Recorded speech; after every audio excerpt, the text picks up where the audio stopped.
무효행위 전환이라는 건 뭐냐 하면 쉽게 얘기하자면 쓰레기 재활용이라고 하는 거예요. 이게 쓰레기 재활용.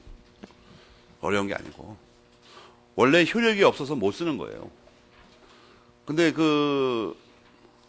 여러분 이제 총칙에서는 별로 안 나와서 그러는데 이 물권법도 그런 게 많은데 우리 민법 조문이 특징이 뭐냐면 이게 58년에 제정했다고 했죠. 근데 이게 실제로 민법을 제정하던 그 초창기부터 얘기하면 해방 직후부터 손을 댔습니다. 빨리 만들려고. 왜냐하면 한 국가가 민법이 없다는 게 웃기는 얘기죠.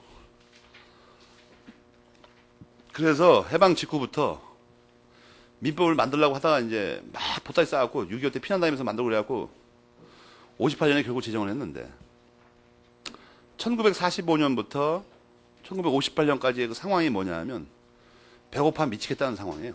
먹을 게 없어가지고. 요즘 젊은이들은 이해를 못하지만 얘기만 들었죠. 지금은 슈퍼에 가면 먹는 게 늘었지 않습니까? 제가 어릴 때만 해도 슈퍼라는 것도 없었거니와 구멍가게 가면 과자가 한 5가지, 식료품 한 3가지, 그거 없었어요. 식료품의 왕은 두부였고 과자의 왕은 알사탕입니다. 아무것도 없어 그러고 뻥튀기류가 많은 주종을 차지하고 있었고 배고프니까. 그래서 이 당시에 그 민법에도 이게 반영되어 있습니다. 배고픔이. 그래가지고 힘들여 무슨 법률 행위를 했는데 요건을 갖추지 못해서 무효가 됐을 때 이걸 버려버리면 아깝다 이거예요.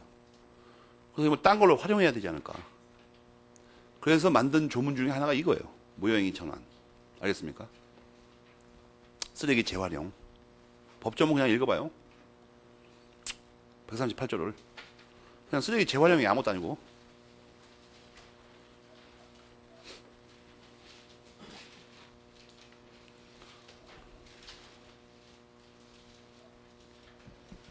알겠습니까?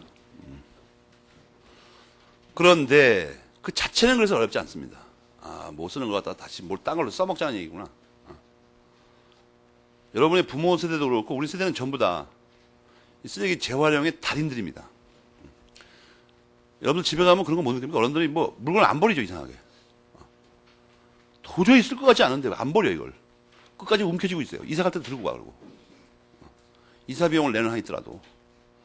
그리고 뭘 기다리고 앉았냐면 언젠가 이걸 쓸모가 있을 때가 나온다 이거예요. 틀림없이. 그리고 고위생 그 상황도 다릅니다. 옛날에는 고위생이 한번 이사 간다 그러면 한 10명이 달라붙어야 돼요. 짐이 너무 많아가지고. 없는 게 없어요. 옛날에 고위생들은 길 가다가 주로 그 쓰레기통 주위를 잘 살핍니다. 그건 굉장한 노하우예요. 그러니까 거기 안 살피는 것 같이 살펴야 되지 않습니까? 창피하게 그 쓰레기통을 막 눈여겨보면서 가면 이상하잖아요, 그 말이. 거기를 안 보는 듯 한데도 그걸 세밀하게 검토해야 됩니다. 혹시 쓸모있는 물건이어서 발견되지 않을까. 그러면 또 그거를 발견해 놓고도 표정 관리에 유의해야 됩니다. 왕건이가 걸렸다. 거기서 갑자기 표정이 환해지거나 하면 곤란하죠. 체면상 말이 안 되고. 거기서 묵묵히 지나갑니다, 그냥. 지나가면서 기도 한마디 해요. 내가 집에 갔다 오는 동안에 누가 집에 가지 않기를. 그리고 적당한 시간대를 골라가지고 사람들이 안 다니는 시간대. 거기를 아주 자연스럽게 딴 일을 하는 것처럼 갑니다, 거기를. 다른 곳에 가는 것처럼. 그리고 또 거기서 어영부영 타이밍을 잘 맞춰가지고 그걸 주머니에 잘 넣어야 돼요. 전혀 그 단상이 못 보도록. 그 집에다가 가서 막 하이타를 닦아가지고 재활용의 꿈을 안고 딱 모셔줍니다. 그런 게 박스로 한 자기 이삿짐 절반 정도 해요. 여러분들 옛날에 더 재밌었어요. 요새는 그 전기 골로를 비싸게 주고 사죠. 옛날에는 어떻게 하냐면 세운상가를 가면 그 코일, 그 불 이렇게 나오는 코일이 있죠. 전기 코일. 그 코일이 500원이에요. 그다음에 코일을 받치는 진흙으로 만든 그 받침대 있죠. 그게 500원입니다. 또. 그리고 이제 그 전선 그 꽂는 거 있죠. 전기선. 그건 어디서 나냐? 그 쓰레기통에서 누가 텔레비 버리면 그거 잘라갖고 와요. 그래서 만반의 준비를 하고 1,000원이면 되죠. 그러니까 합쳐서 차비하고. 그리고 사다가 조립을 해서 방에다 놓고 전기를 꽂아갖고 라면을 끓여 먹어요. 냄비는 어디서 났냐? 짐작이 가죠. 적당한 시간대에 어서 주워온 거예요. 근데 그게 무지하게 재밌어요. 스트레스 안 쌓여요, 그리고. 왜냐하면 공부를 열심히 하고 남은 시간에는 그쪽에 신경을 써야 되니까. 그 타이트한 일상을 즐깁니다. 응? 상당히 그 저렴한 경비로. 요즘 학생들은 보니까 귀찮으면 그냥 다 사두고만 그냥. 어? 커피포트도 요새 막 몇만 원 하더라고. 예전에 커피포트를 100만 주고 사는 사람이 아무도 없어요. 코일 갖다 이렇게 만들어가지고 주전자도 주워다가 물 끓여 먹으면 되지. 전기세는 고시원 아줌마가 내니까.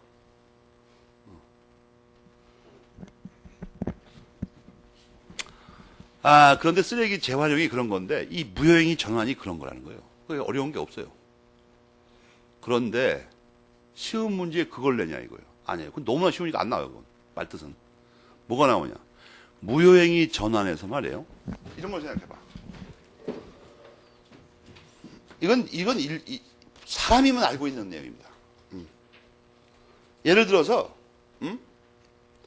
요만한 걸로는 못 써요, 이거. 무효야. 요만한 걸로 무효인데, 요만한 걸로는 유효인 경우가 있을 수는 있죠. 이건 상식적으로 가능하죠. 근데 요만한 걸로는 무효인데, 이게 이만한 걸로는 유효가 된다는 거, 이 말이 이상한 말이에요, 이게. 더 많은 걸 갖춰야 되는데, 오히려. 그죠?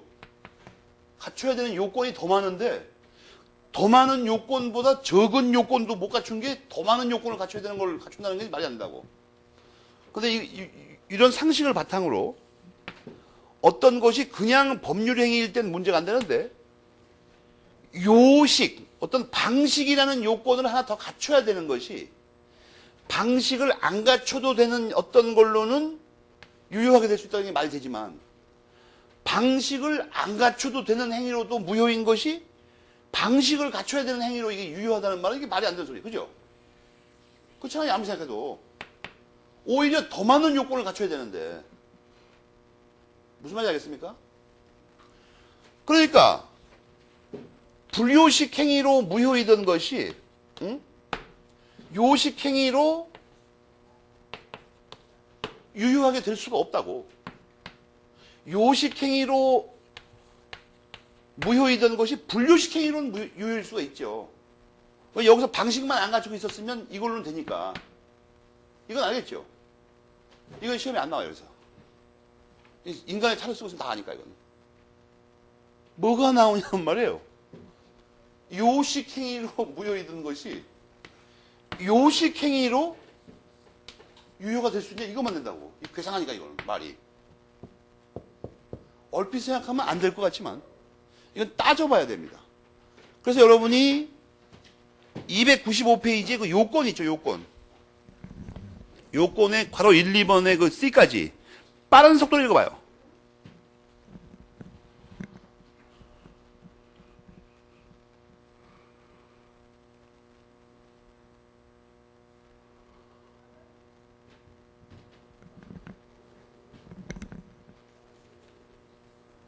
그래서 C번이 논점이라는 거 알겠죠?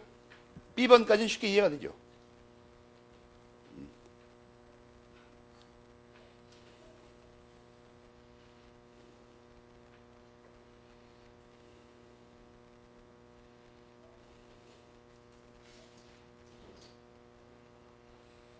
알겠습니까? 그 C번에다 별표 3개 하고 그거 시험에 된다고. 까리하니까. 그거를 보충교재 362페이지에 박스하고 대비해서 공부하는 거예요.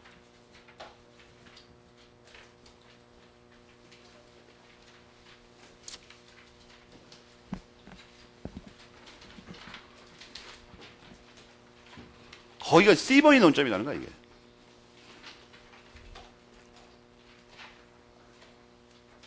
(362페이지에) 거기가 핵심 논점입니다. 요식행위를 요식행위로 전할 때 맨 밑에 칸이 있죠. 거기 둘로 갈라놨죠. 위에 두 칸은 쉽게 알 수 있는 거 아니야, 그건.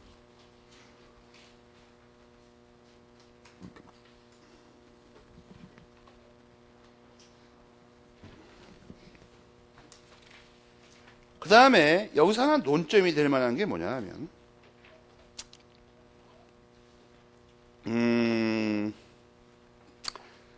이게 법률상으로도 있고 다 있는데 판례상으로 가족법상의 행위에 대해서 인정하는 것들이 있습니다. 판례상으로. 보충교재는 360페이지 동그라미 3번입니다. 360페이지에. 거기 밑에 판례를 다 실어놨죠? 어디다 자주 나오니까 시험에. 세 가지.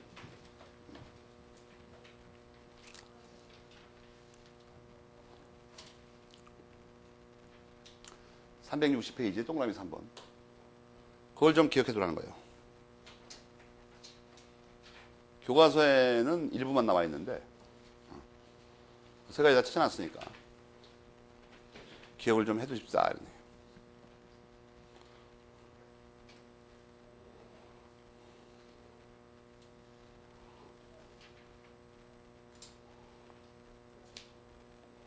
그래서 두 가지가 중요한 겁니다. 시험에 자주 나오는 게. 판례상 이 세 가지하고 요식행위를 요식행위로 전환하는 경우 있죠. 집중력 나온다. 그거를 이해하는 데 집중하면 됩니다. 여기까지가 무효에 관한 겁니다. 무효. 그 다음에 취소라는 걸 배우는데, 무효에 대비해서.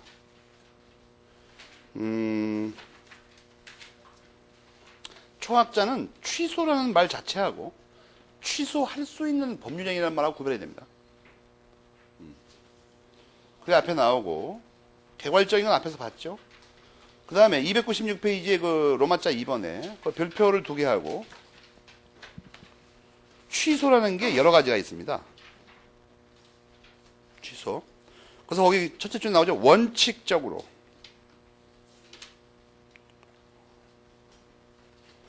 그런데 이 원칙적인 취소가 적용되는 범위는 거기 네 번째 줄에 있듯이 무능력, 착오, 사기, 강박에 의한 의사표시. 딱 그것뿐입니다.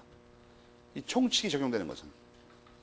무능력, 착오, 사기, 강박. 알겠습니까? 근데 이걸 어떻게 아는 거냐 하면, 학자들이 140조에 써 있으니까. 140조에. 140조에 그거밖에 안 써 있어요. 그래서 거기밖에 안 적용돼요. 140조 이하가. 알겠습니까? 조심할 건 뭐냐 하면 140조 자체에는 말이에요. 무능력과 사기 강박만 나와 있죠. 정확하게는. 착오는 어떻게 들어가냐는 거예요. 그래서 그 하자로 인한 의사표시를, 하자 있는 의사표시를 착오까지 포함하도록 해석합니다. 거의 이설이 없습니다. 알겠어요? 그걸 기억해 두고,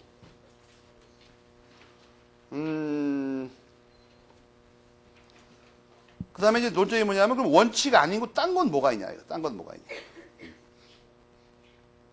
거기 괄호 1번은 내가 앞에서 강조한 거죠. 괄호 1번은 그 제목이 뭐 같아요? 국가기관의 취소입니다. 국가기관의 취소, 그럼 어떻게 된다고 했어요? 소급표가 없다고.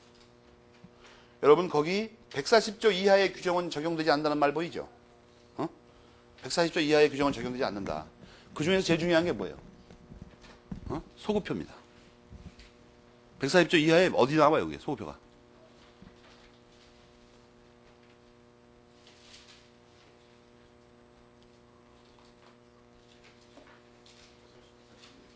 거기를 찾아서, 근데 국가기관의 취소 중에서 딱 하나만 소급표가 있다고 그랬죠. 딱 하나만. 거기 교과서에 열거된 것 중에 어떤 거예요? 실종 선고의 취소입니다. 그 하나만 소급표가 있어요.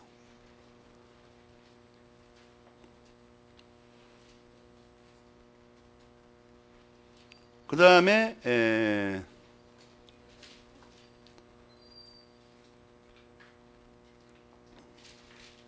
조심할 게 뭐냐 하면 괄호 2번은 뭐예요? 괄호 2번. 이건 거래 안전을 위한 경우들입니다. 전부 다. 이 경우에도 소급표가 없어요. 다 배운 거죠? 안 배운 것도 있지만. 조심할 거는 여기는 이제 조금 설명을 해 놓으셨어요. 140조 이하의 규정은 적용이 없다 그러면 그게 무슨 말이라고요? 거기 써 있잖아. 추인은 없다. 추인은 없답니다. 교과서에. 그럼 메모리 펜 칠하세요. 소급표 없다는 거하고 추인도 없다는 거 들어가죠, 이제. 추인은 없다. 이게 굉장히 중요한 말입니다. 이 추인은 없다는 건. 그 다음에 3번은 뭐냐 하면 가족법상의 법률행위에 관한 겁니다. 가족법상의 법률행위. 그죠? 가족법상의 법률행위에 관한 거라고 그러니까 여러분 또 외울 생각을 하지만 그럴 필요가 전혀 없는 거죠. 가족법상의 법률행위에 적용이 없다는 말은 어디 나옵니까? 애초에 다 배웠다고. 여러분 29페이지를 읽어봐요.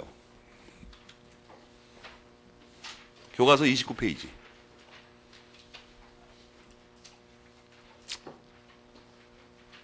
그러니까 결국 다 배운 겁니다. 국가기관의 취소, 거래 안전을 위한 경우 29페이지에서 안 된다고 한 거고. 알겠습니까?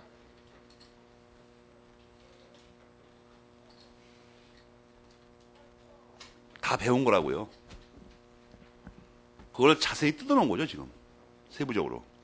다 알고 있지만 정돈을 하기 위해서. 그래서 이걸 책에서라고 하는 거예요.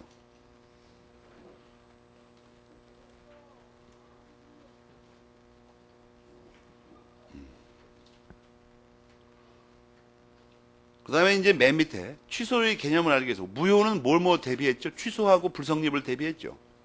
그럼 취소는 뭐하고 대비하냐 이거예요. 거기 뭐 나와 있어요? 철회하고 해제가 나와 있습니다. 철회하고 해제. 한 가지 조심하겠습니다. 철회가 취소하고 결정적으로 다른 점은 의미를 대비하면 하는데 296페이지 맨 밑에 생기기 이전에 네모치세요. 생기기 이전에 297페이지 두 번째 줄에 일단 발생하고 있는 그걸 또 네모치라고 일단 발생하고 있는 그리고 양자를 대비해봐요. 무슨 말인가? 응? 일단 발생하고 있는 그럼 금방 알겠죠? 그러면 알잖아요?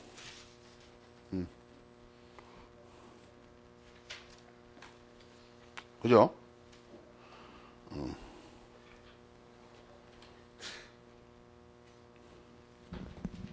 그거를 정확히 기억해 두라.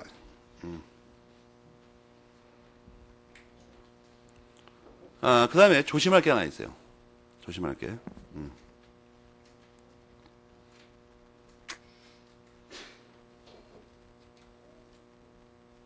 뭐냐면 이 철회를 설명할 때 맨 밑에 줄에 확정적으로라는 말이 있죠.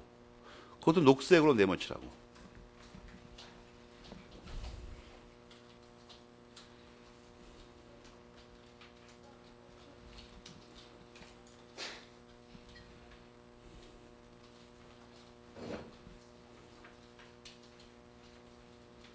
확정적으로. 이 말에 대해서 논란이 있습니다. 참고서만 중요한 건 아닌데 논란 자체가 잘못될 수도 있는데 보충교재 366페이지에 그 맨 밑에 줄 작은 글씨부터 그 다음 페이지까지 읽어봐요. 작은 글씨만.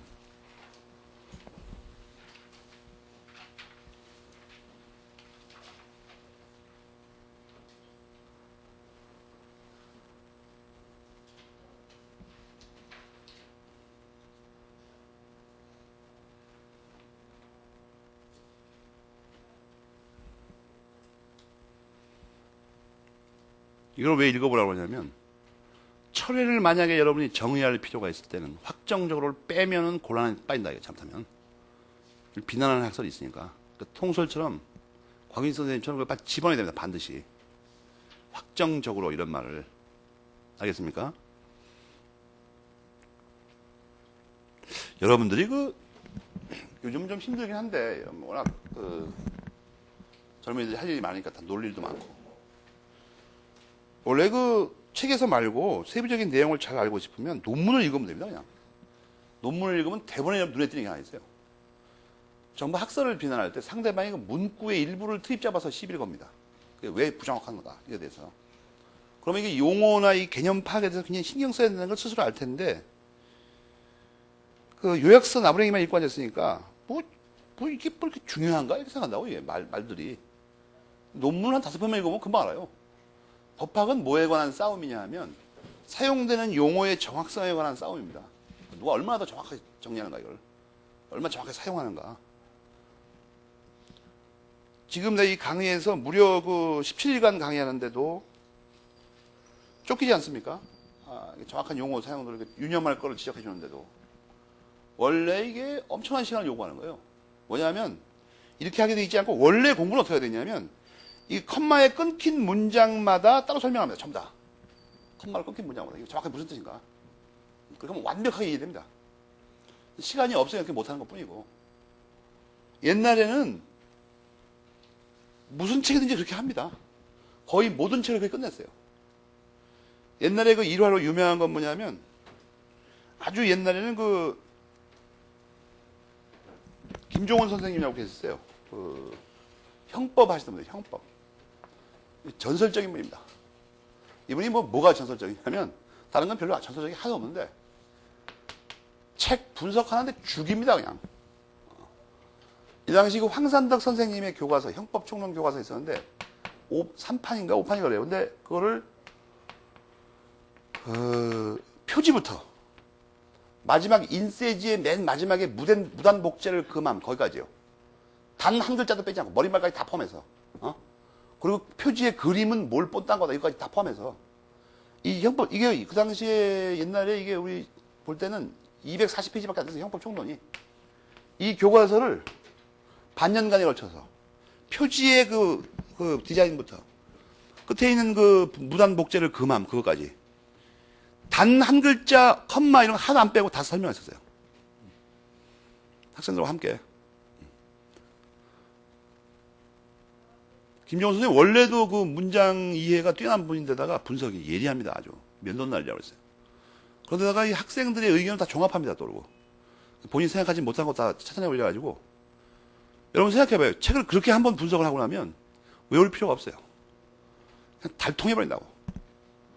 그걸 반년하고 나면 어떤 상황에 빠지냐면, 아니 학부에서는 하지 않습니다. 대학원에서 하는데, 그렇게 하고 나면 어떤 상태에 빠지냐면 페이지도 떠오릅니다.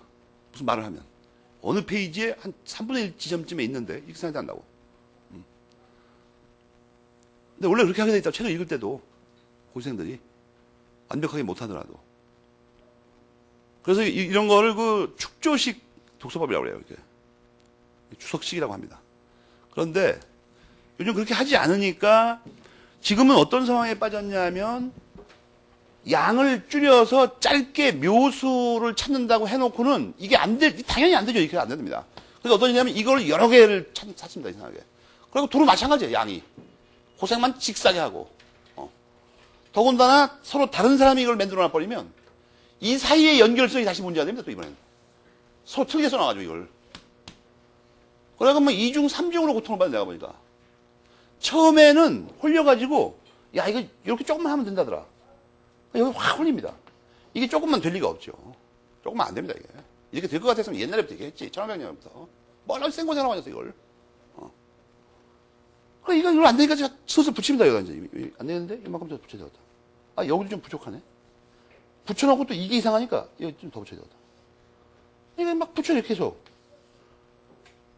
그래가 원래 정상대로 했으면 이만큼밖에 안 하면 될 것 같다가, 붙여가지고 이만큼을 해야 됩니다, 이만큼을. 이 사이에 연결도 안 되고, 전혀 또. 왜 그런 짓을 하는 거야? 나 그게 답답하잖아요. 그러지 말라는 거예요. 책을 읽을 때. 그래서 효력을 발생하고 있는 거를 소멸하게 하는 건지, 효력을 발생하지 않고 있는 걸 소멸하게 하는 건지에 따라서 철회와 취소를 구별한다고 써있죠. 그 다음에, 그다음에 정확하게 또 읽으면, 참고서만 알려드리는 겁니다. 나중에 혼동을 일으켜봐. 이 철회에서 곽윤 선생님이 법률행위 또는 의사표시라고 써놨는데, 통설의 견해에 따라서 그렇게 써놨는데,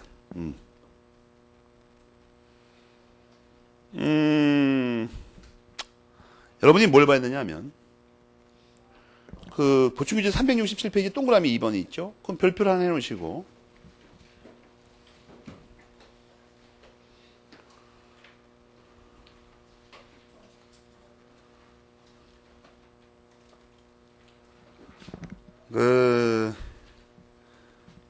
의사표시는 약간 문제가 있습니다. 여기 표현에서. 의사표시는.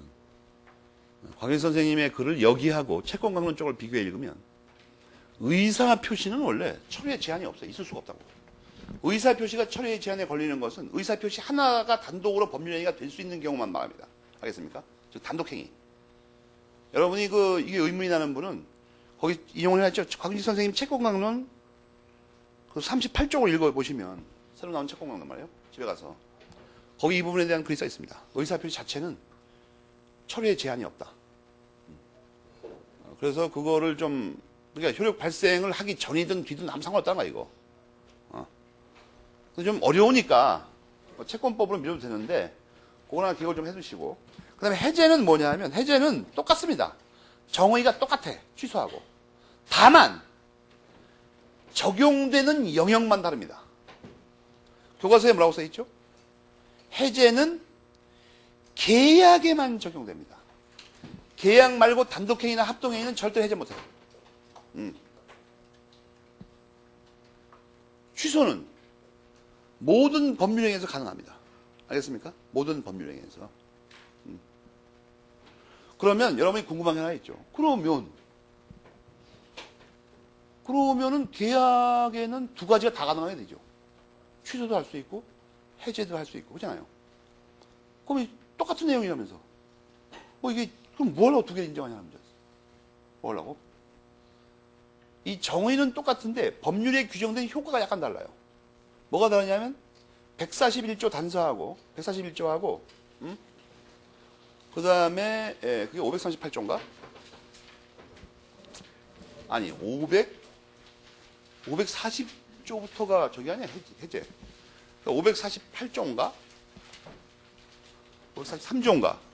지금 갑자기 딴 생각하다가 지금 생각이 혼란한데. 그 해제에는 말이에요. 원상회복 의무가 있고, 취소의 경우에는 부당이득 반환이라고 써있죠. 141조에. 그 점이 차이가 난다. 근데 사실은 나중에 책을 보면 알지만, 그 두 개가 성질이 같은 거라고 그래요. 통설은. 원상회복 의무도 부당이득 반환 의무의 일종이다. 이렇게. 알겠습니까? 그 점의 차이가 있습니다. 그 점에서 뭐가 참 성질이 같더라도 141조 단서에서는 여러분 무능력자의 경우에는 현존이익만 반한다고 써있죠. 원상회복은 그게 없습니다. 원상회복은 정반대로 되죠. 정반대로. 누구든지 전부 반환해야 됩니다. 원상회복은 몇 조 있어요? 8? 548가 있어요. 그러면 여러분이 그걸 좀 잘 이해 못할 텐데 이거 알아야 됩니다. 지금도. 원래 부당이득 반환 범위에 대한 기준 조문은 뭐냐 하면 748조입니다. 여기 어떻게 되냐면 선의 악의로 구별하고 있죠. 그죠? 악의의 경우에는 모두 다 플러스 손해배상까지입니다. 그죠? 몽창 다 반환해야 돼요. 이 경우에는 현존이익만 반환한다고 써있잖아요. 현존이익만. 그러면 이거 원칙에 대비했을 때 141조와 548조를 설명할 수 있습니다. 여기는 언제나 모두 다 반환해야 되기 때문에 해석상 언제나 악의를 본다는 거고, 여기는 반대로 무능력자는 언제나 현존이익이니까 언제나 손해를 본다는 얘기죠. 거꾸로 또. 그 점에 차이가 있다는 거죠. 해제하고 취소해. 알겠습니까? 저 밑에 해제는 채권 강론에 나오니까 일단 그냥 설명만 들어두세요.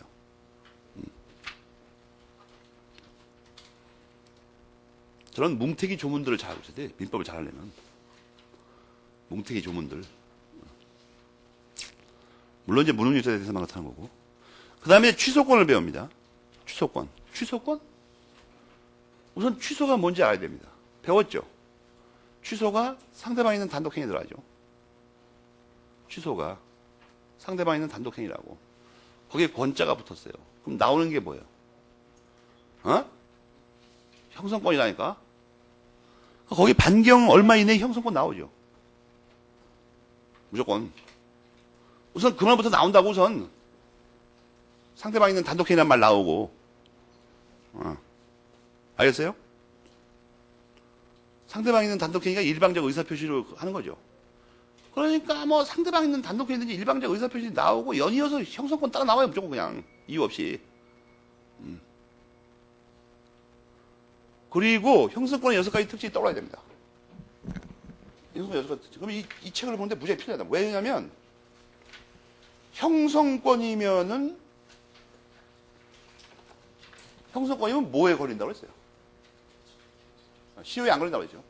그러니까 뒤에 보면은 303페이지 괄호 4번 같은 거 봐봐요. 303페이지 괄호 4번.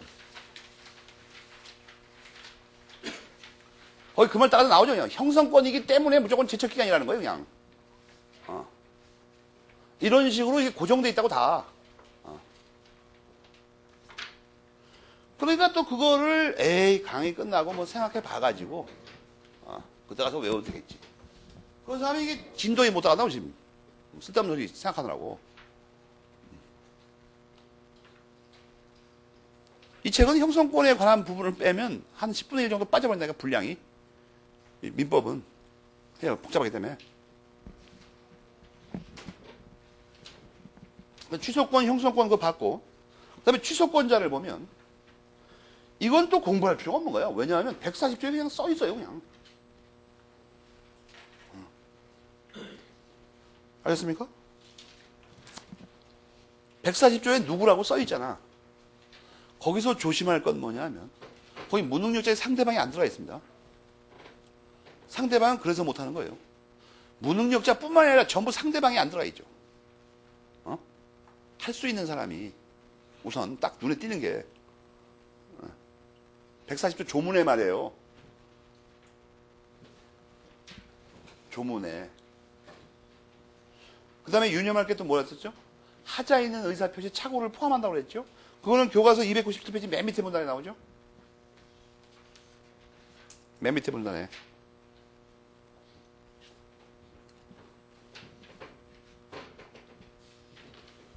사기 강박만이 아니고 하자 있는 의사표 착오에 의한 걸 포함한다. 그 다음에 이걸 하나 설명해 줄게요. 여러분이 이런 걸 한번 잘 생각해 봐요.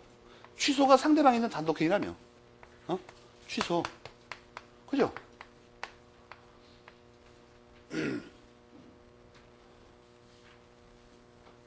상대방에 있는 단독행위가 법률행위에 들어가죠. 그죠? 분명히 법률행위 일종입니다. 취소가. 5조를 여기다 대입하면 어떻게 됩니까? 5조.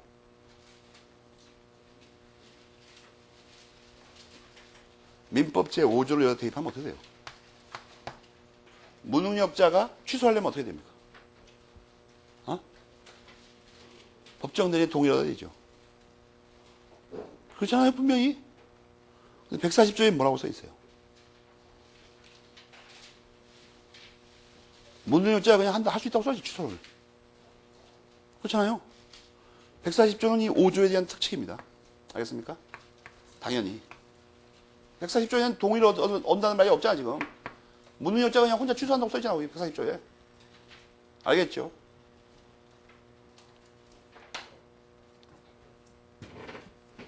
왜 무능력자가 무능력자인데 취소라는 법률행위를 단독으로 할 수 있냐면 140조에 써 있으니까. 알겠습니까? 할 수 있다고.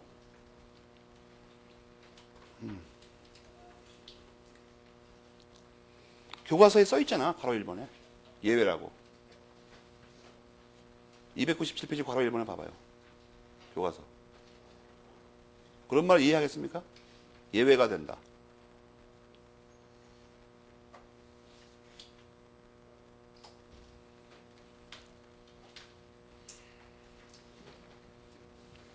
이런 거 안 읽고 이거 강의 때마다 설명하는데도 또 이메일로 물어봐. 어째서 무능력자는 혼자서 취소할 수 있는 겁니까? 물어봐요. 그 집단에 뭐 대단한 걸 발견한 거 뭐냐? 취소도 법률행위가 아니라는 말씀입니까? 이렇게 질문을 했죠, 이상하게. 내가 언제 취소가 법률행위가 아니라고 그랬어? 이해가 가지 않습니다. 그 답변을 합니다. 딴 거 해라, 딴 거. 빠르겠다 그래. 괜히 쌩 고생하지 말고. 책도 안 찾아보고 강의도 뜨문뜨문 듣는 모양이에요. 보니까 건너뛰고서. 그 다음에 이제 대리인이 할 수 있다는 건 뭐 다 당연한 거죠. 근데 이 대리인에서는 조심할 게 뭐라고 그랬죠? 취소권은 말이 형성권이기 때문에 지위와 분리돼서는 이전되지 않습니다. 알겠습니까? 그런데 대리의 경우에는 취소권이 누구한테 발생하면 직접 본인에게 발생해요. 저번에 내가 거기 박스 쳐놨죠, 다. 시작을 했으니까. 그 점을 조심하라. 그 다음에 승계인이 나오는데, 여기서 조심할 게 뭐냐면, 취소권이 형성권이기 때문에, 특정 승계에 의해서는 원래 못 움직입니다, 이게. 형성권은 포괄 승계만 가능해요. 지위가 함께 넘어갈 때만. 그런데 특정 승계를 잘 읽어보면, 그 말도 써 있고, 거기 써있죠. 취소권만의 승계는 인정되지 않습니다. 왜냐하면 그 끝부분에 봐봐요. 취소권은 법률상의 지위를 떠나서 안 돼요. 이게 이 형성권의 첫 번째 특징이죠. 이게 안 된다고. 그런데 유일한 예외가 있어요. 거기 세 번째, 네 번째 줄 깨알 것이까지 거기 별표 5개 하고 이건 현재 논란이 있습니다. 왜냐하면 지금 여기 써있는 이 문장 그대로 깨알 것이까지 일제 때부터 일본 민법 교과서에 나오는 문장인데 지금 이거에 대해서 반론이 제기돼. 일본에서도 이게 과연 가능? 이거 안 된다 이거예요. 아무리 생각해도. 아무리 생각해봐도. 더군다나 여기 주어진 사례는 말이에요. 이 법정 추인 사유에 걸려가지고 원래 할 수 없는 것이 아닌가 하는 문제가 있어요. 실제로도 일본 교과서에 그렇게 써 있어요. 근데 하여튼 중요한 건 여러분 시험 봐야 되기 때문에 통설이 이 경우 딱 하나만 인정하고 있다는 거예요. 깨알 글씨에 있는 사례 말이에요. 그거 암송해야 됩니다. 원래 안 되는데 이걸 왜 된다고 하는지를 지금 아무도 몰라요. 왜 갑자기 되는지 이게. 과연 이렇게 지위가 승계될 수 있다는 건지. 유일하게 이제 원로 선생님 교과서 중에 장경학 선생님만 교과서 이걸 문제 삼고 계시는데 좀 이상하긴 이상하다 아니게라. 그렇지만 앞으로의 연구 과제로 남기고 일단은 통설에 따르기로 한다 이렇게 써놨어요. 아, 이 사람 죽이는 말입니다 이거. 물론 그 방법론은 정당한 겁니다. 데카르트 이래에 확립된 사회과학의 일반 방법론에서 잘 모를 때는 기존의 확립된 견해에 따른다. 이것은 정당한 거예요. 그렇지만 읽는 사람 답답해 이거 정말. 어떻게 저런 판이지. 주장하는 분들이 설명 안 하니까. 하여튼 역사적으로 추적해보면 일제시대 때 교과서 나와요 지금. 하여튼 그래서 그거만 조심하고 일반적으로는 어떻게 돼요? 취소권만의 승계는 있을 수가 없어요. 왜? 형성권이기 때문에. 그러면 취소의 방법도 여러분 잘 보면 그 말부터 나오죠. 형성권 임으로. 그러니까 형성권은 여러분 해제권도 형성권이라고 했죠. 공부하기 되게 좋아요. 형성권은 그냥 6가지 특징밖에 없어요. 내용이 전부 다. 여기 방식은 별것도 아닙니다. 그냥 단독의 의사표시를 하는데 형성권은 원래 일방적 의사표시를 단독의 의사표시를 해요. 원래도. 일방적 의사표시를 그럼 둘이 합의로 한단 말이야? 합동회의로 한단 말이에요, 그러면? 혼자서밖에 못해요, 원래. 그런데 시험에 뭐가 나오냔 말이에요. 그 네 번째, 다섯 번째, 여섯 번째 줄 있죠. 그걸 박스 쳐요.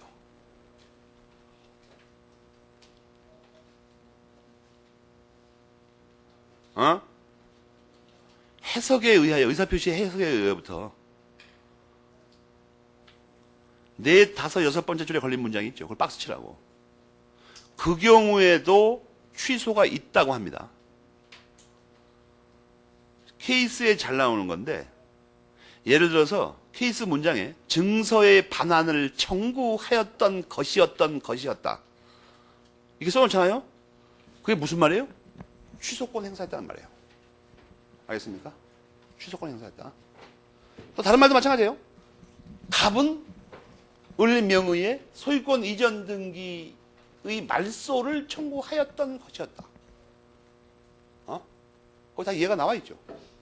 그 취소권 행사했다는 말이라고 써 있죠. 이런 거는 꼭 알아야 되죠. 케이스 문제를 풀 때 필요하니까. 거기 써 있잖아. 취소권 행사한 거라고. 묵시적으로. 이런 거 모르는데 케이스를 어떻게 풀어? 케이스 요령 가지고 어떻게 풀어? 이걸 알아야지 무조건. 이거 아는 거 말고 무슨 요령이 있어? 케이스 푸는데. 여러분 이런 거 모르는데 여기 세 개 예외가 나와 있죠.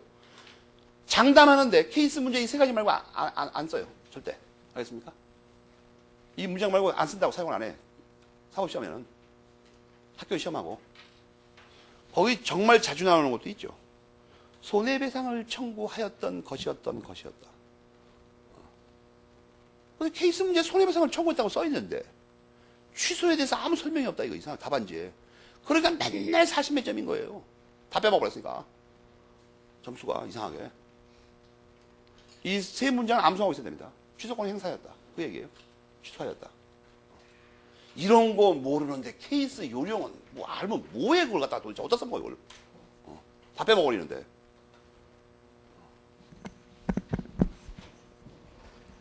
알겠죠? 원래는 밑에서 세 번째 줄 또 있죠. 어? 놀랍습니다, 이거. 민소법에 나오는 얘기라는 거죠. 어? 그러니까 성실히 심도 있게 공부할 학생은 그것도 포함시켜요.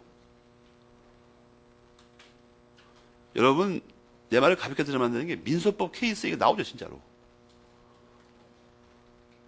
여러분, 시중에 나와 있는 어떤 케이스 집이라도 한번 찾아봐요.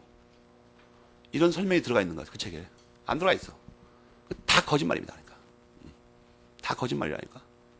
등기 말소 청구했다고 지가 문제 내놓고는 취소권에 대한 설명 안 보여, 이상하게. 사기입니다, 그것은. 표준 교과서에 나와 있는 것도 안 나와 있지 않지. 무슨 요령을 가르쳐. 그러니까 요즘 그 실무자 출신들 학교에 들어가고 무슨 짓을 하냐면, 자기가 실무자면 판례에 빠삭하죠. 그럴 거 아니야. 맨날 밥 먹고 가있으니까. 판례 잘합니다. 그래고 판례를 이렇게 고쳐놓습니다. 다. 원고, 피고 이런 거 가불로. 답을 다 알고 있죠, 자기는. 판례 맨날 자기가 썼으니까. 재판 연구원들이 많이 나와 있죠.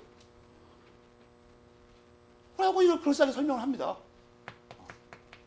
학생은 놀래가지고, 야, 저 되게 실력이 있어 보인다. 이 나라가 이상한 나라입니다, 내가 볼 때. 그런 게 중요한 게 아니에요, 지금. 저런 말을 안 해준다고, 지금. 책을 안 읽으니까. 이론이 더 중요한 거예요. 어떤 우리나라의 대법원 판례도 이론에 근거하고 있죠. 대법관이 그냥 갑자기 자다가 말고 꿈에 유죄로 하자. 에이, 꿈에 그냥, 꿈자리 사나운데 손해배상 청구 인용해주자. 이런 법관 봤어요, 여러분? 그런 사람 없어요. 박윤지 선생님 책만 봐요, 전부 다. 여러분, 그런 말 못 들어봤습니까? 판사들은 박윤지 선생님 책만 안 봐요. 아예. 책 자체가 없어. 본 책이. 왜 그러냐면 이런 것 때문에 그래요. 찾아보느라고. 요번 소송은 등기 말소가 청구 내용에 들어가 있네. 그 판결 잘 읽어보면 취소하였다고 보지 못할 바 아니다. 이게 써놔요, 또 그걸. 딱 여기 뺏겨가지고 손해배상을 청구했네. 그렇다면 취소를 청구하였다고 보지 못할 바 아니다. 써 있다고 써놔요. 이 책하고 똑같이 쓰면 창피하잖아요. 그러니까 말을 못 알아듣게 합니다. 보지 못할 바 아니다. 취소하였다고 이게 하여튼 비비 꼽니다. 비슷한 말을. 거기를 잘 기억해. 거기를 푸른 걸로 박스 치고 푸른 별표를 한 10개 해놔요. 알겠습니까? 금빛 나는 펜이 있으면은 그걸로 막 화려하게 치장을 해요. 별 화려한 무쌍하게. 이런 게 케이스 푸는데 요령도 아니고 인간의 탈을 쓰고 케이스 푼다고 하는 사람은 반드시 알고 있어야 되는 내용이에요, 이것은. 그 다음에 일부만을 취소할 수 있는가? 일부? 저번에 말했죠, 이미. 137조가 무효뿐만이 아니고 불능과 취소에도 적용된다고 그랬죠? 일부 취소. 곽윤 선생님은 137조를 안 적어놓으셨는데 판례를 찾아보라고 그러신 것 같아요, 내가 보니까. 학생들 하도 안 찾아보니까 제발 좀 판례 좀 봐라. 그래가지고 말이에요. 그걸 또 어디다 써놨지, 내가?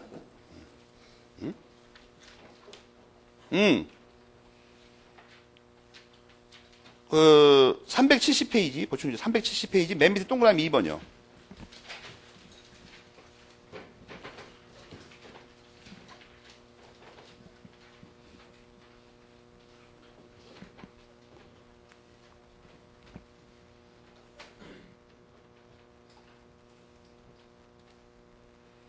판례 문장을 그대로 옮겨놓은 겁니다, 그거.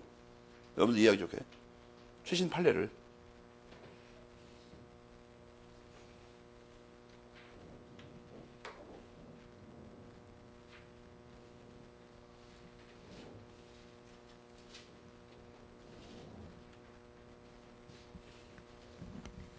알겠습니까? 그걸 기억을 해두고. 그 다음에 취소의 상대방이 문제가 됩니다. 취소의 상대방. 가장 중요한 건 여러분 299페이지 괄호 3번에서 세 번째, 네 번째 연이은 문장이 있죠. 취소는 원래의 상대방에 대해서 해야지 전득자에는 못합니다. 알겠습니까?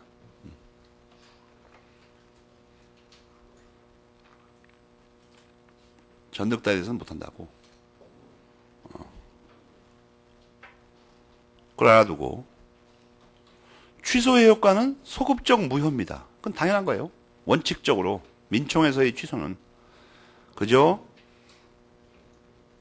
그 다음에 괄호 2번에서 거기 잘 보면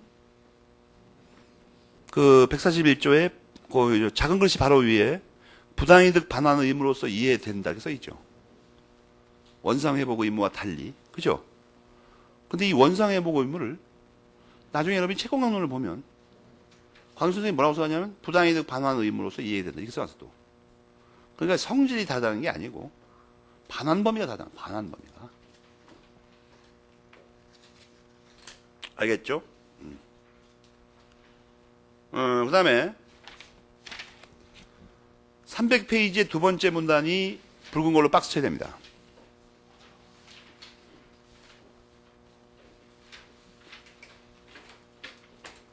두 번째 문단.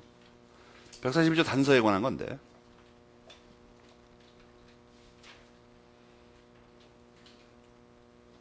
소위 그 불량 청소년 보호 규정이라고 하는 거예요, 이게. 큰 문제가 있는 조문인데 어쩔 수가 없습니다, 현재. 해석상. 예를 들어서 왜 그러냐면 무능력자의 경우에는 현존이익만 반환한다고 했죠. 현존이익. 현존이익에 반대되는 말이 소비이익입니다. 알겠습니까? 현존이익은 현존이득이라고도 합니다.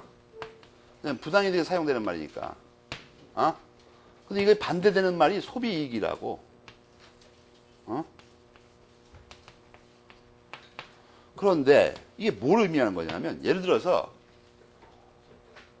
10,000원의 이득을 얻어가지고 시가로 환산했을 때 소비해버린 거죠. 소비. 본드를 사서 흡입했다. 술을 퍼마셨다. 담배를 사서 연기로 날렸다. 이런 거 있죠. 이건 전부 소비이익에 들어갑니다. 남은 게 없으니까. 그죠? 이런 걸 소비이익이라고 해요. 본드 흡입, 술 퍼마셔, 담배 때려. 이런 거. 고스톱에서 날려. 이런 거 있죠. 그러니까 소비이익이라고. 도박 같은 거 말이에요.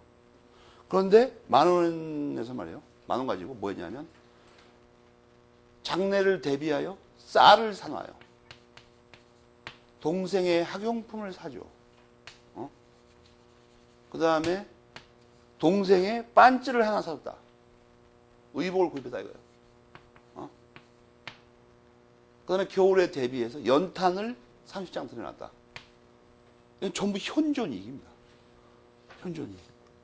다른 가치로 변환돼서 남아있다 이거 전부 다.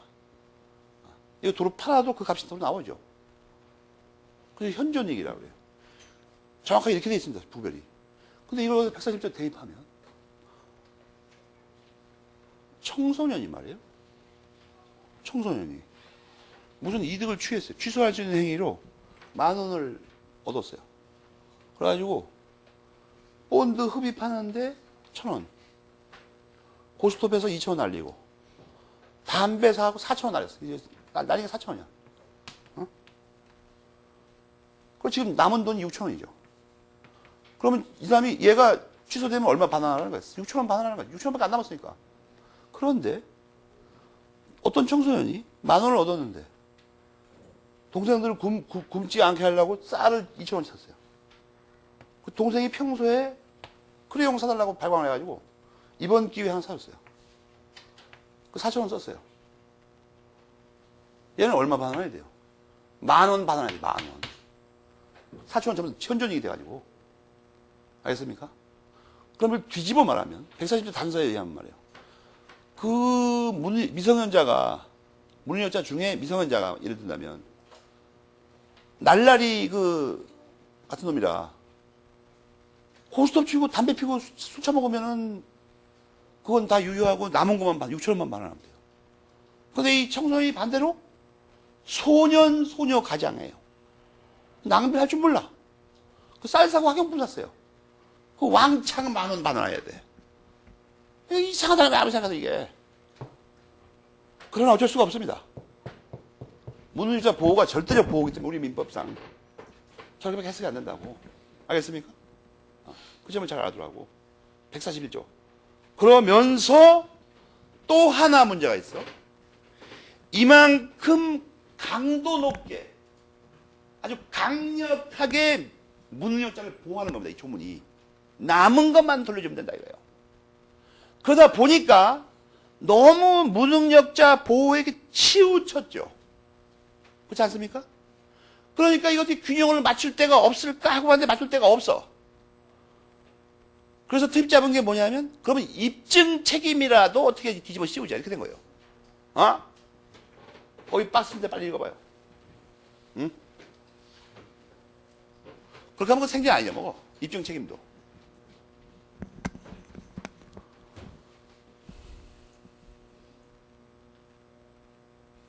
뭐를 자기가 생각해도 말이 되게 이해를 해야 뭐 외워질 거 아니에요, 그게.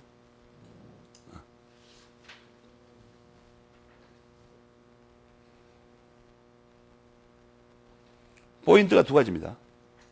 현존이익만 반환한다. 근데 그게 무능력자를 너무 보호해요. 그러니까 어떻게 해요? 입증 책임이라도 뒤집어 씌우자. 무능력자 쪽에다가. 여러분 이게 아무것도 아닌 것 같지만 남은 이익이 없다는 걸 무능력자가 입증하는데 무능력자가 입증하기 쉽지 않죠. 쉽지 않잖아. 거의 다 내놔야 됩니다. 거의 다 내놔야 된다고. 그건 내 말이 어렵습니까? 소송법 몰라도 알 수 있죠. 너 왜 6천 원밖에 반환 안 해? 저 고스톱하고 담배 피는데요? 아닌 것 같은데. 그럼 입증해야 돼요. 아니라는 걸. 어떻게 입증을 해, 이걸? 그러려면 어떻게 됩니까? 고스톱 친 놈들 다 데려와야 되죠. 그럼 어떻게 됩니까? 경찰서로 끌려갑니다. 그러니까 못 데려와요. 알겠습니까? 담배 핀 거 입증하면 어떻게 됩니까? 미성년자 보호법에 걸리죠. 슈퍼아저씨 작살나버립니다. 왜 팔았어, 담배? 응? 그리고 그 슈퍼아저씨 뭐라 그럽니까? 야, 내가 그냥 4,000원 줄 테니까 그냥 이거 갖다 반환해. 그거 걸리면 어떻게 됩니까? 4,000원이 문제가 아니에요. 보통 한 달 정도 정지 먹어버립니다. 걸리면. 그러니까 미성년자 돈 주고 내라고 그러는 게 차라리 빨리죠. 돈 주고. 도박을 같이 해? 심하게 되면 어떻게 됩니까? 그런 놈들은 원래 다른 잘못도 많죠. 잘못하면 어떤 일이 생깁니까? 4,000원 아끼려다가 불광동에 소년원이 있죠. 거기 들어갑니다. 거기 들어가. 그냥 4,000원 줘요. 그러면. 입증 못하면 잘해갖고. 300페이지에 취소할 수 있는 행위의 추인. 추인이 여러 군데 나오죠. 근데 뭐 그걸 알 필요 없어요. 각자 추인도 알면 되니까 그냥. 피곤하니까. 원래는 논점이 무효행위 추인하고 무권대리 행위 추인하고 비교인데 현재까지 기출문제를 분석해보니까 그 비교에 꼭 필요한 내용은 하나도 없어요, 문제가. 단편적으로만 물어봅니다. 왜 그러냐면 이 추인 자체가 독일에서는 이게 용어가 다릅니다. 독일에서는 게네미국이나 베슈테티국이라고 그러는데 우리나라에서는 구별 안 해요, 용어상. 그래서 그냥 보면 된다, 그냥. 우선 취소할 수 있는 행위 추인을 보면은 오히려 여기서는 원래 논점을 알려줄게요. 원래 논점은 이게 뭐냐면, 일반적으로 독일 법계에서 전부 다. 원래는 이게, 크게는, 이 수평으로 말이에요. 우리가 배운 게 뭐냐면, 무권대리 행위 추인. 그죠? 조금 전에 배운 건 무효행위 추인. 그렇지 않습니까? 지금 뭐냐면, 취소할 수 있는 행위 추인이죠. 그죠?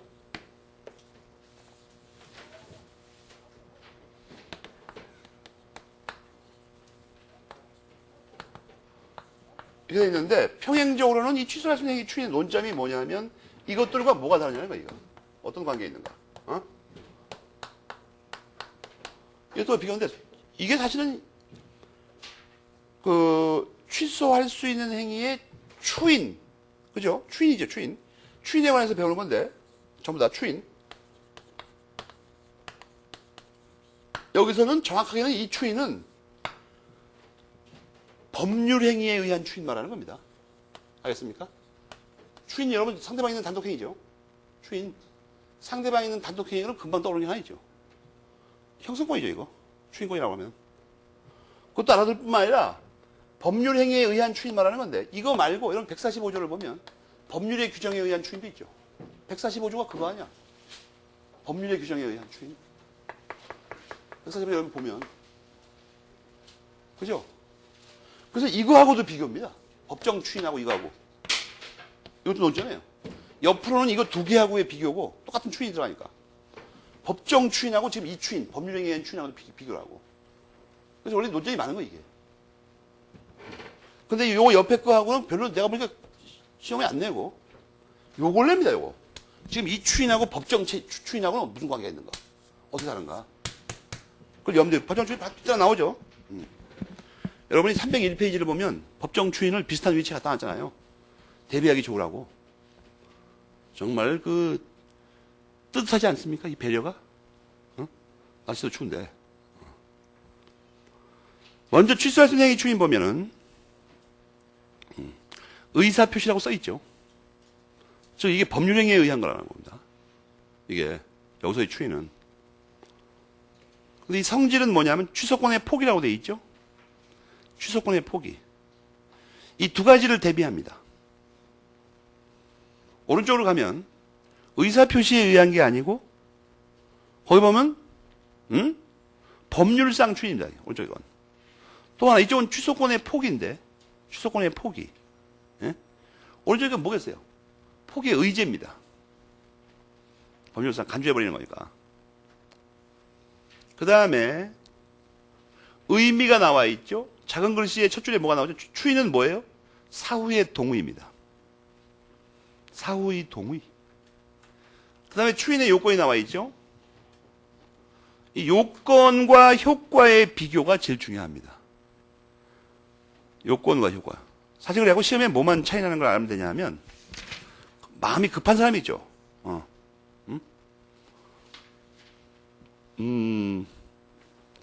302페이지 맨 밑에 괄호 4번 있죠. 그걸 별표 3개 하고 괄호 4번. 그걸 체크하면 됩니다.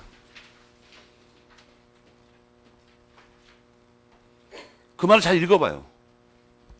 그래서 그것이 추인에서도 그런가를 찾아보면 되죠. 앞에 추인에서도 그런가.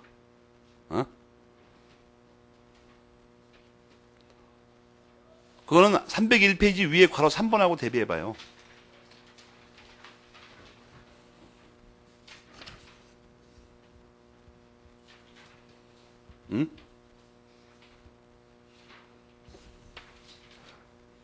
그리고 양쪽에 괄호 2번끼리도 비교해보고.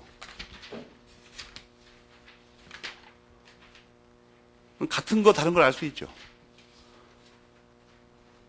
괄호 2번끼리 비교하고 괄호 3, 괄호 4번을 비교하면 같고 다른 점을 알 수 있잖아요.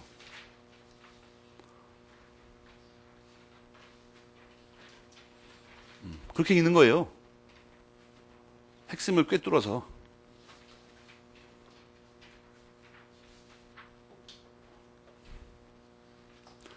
취소의 원인이 종료한 뒤에 해야 되는 건 똑같죠.